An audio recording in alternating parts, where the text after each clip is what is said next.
Illegal guns are a threat to public safety. The Philippine National Police says that almost all guns used in crimes, especially in homicides, are loose firearms. There are over 2 million illegal guns in the country, according to a study done by International Alert Philippines. In contrast, there are a little over 1.5 million guns that are legally registered, plus an additional 500,000 firearms held by the police and military. Based on this evidence, one can safely assume that almost half of all guns in the country are loose firearms. These facts emphasize the importance of understanding where illegal guns come from. It is crucial in preventing proliferation and rolling back the tide of violence that comes with it. In the case of the Philippines, there are at least 4 main sources of illegal guns. One is smuggling. Here, the biggest problem is when guns are brought into the country literally through the front door, in what is often referred to as technical smuggling. For example, importers use fraudulent declarations to misrepresent guns as metal parts to hide the deadly contraband. These allows importers to reduce or avoid taxes and other charges, and to disguise the end user. 2. Unlicensed firearms are also produced by local gunsmiths in backyard workshops across the country. Danao City in the province of Cebu is considered a hotspot. 3.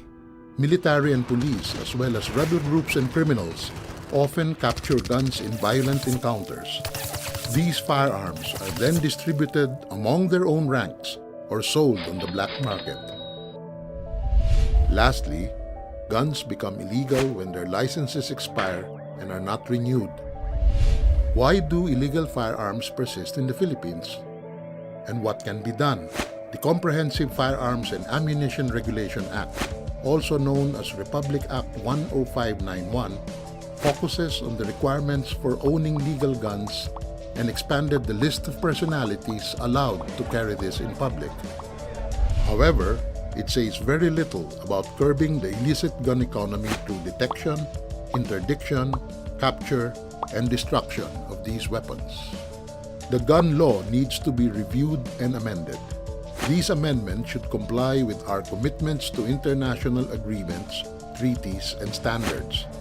Ratifying the Arms Trade Treaty and improving cross-country cooperation between customs authorities to curb gun smuggling should be first on the agenda. Inventories of captured or discarded weapons are poorly maintained, enabling their return to the black market. Hence, there needs to be a specialized unit within the Department of Justice that will be responsible for capturing and destroying illegal guns, outside the mandate of the Philippine National Police Firearms and Explosives Office. The President can create this unit through an executive order and allocate the necessary funds. Everyone suffers from the many violent acts that arise from the proliferation of loose firearms. Rich and poor, young and old, men and women alike.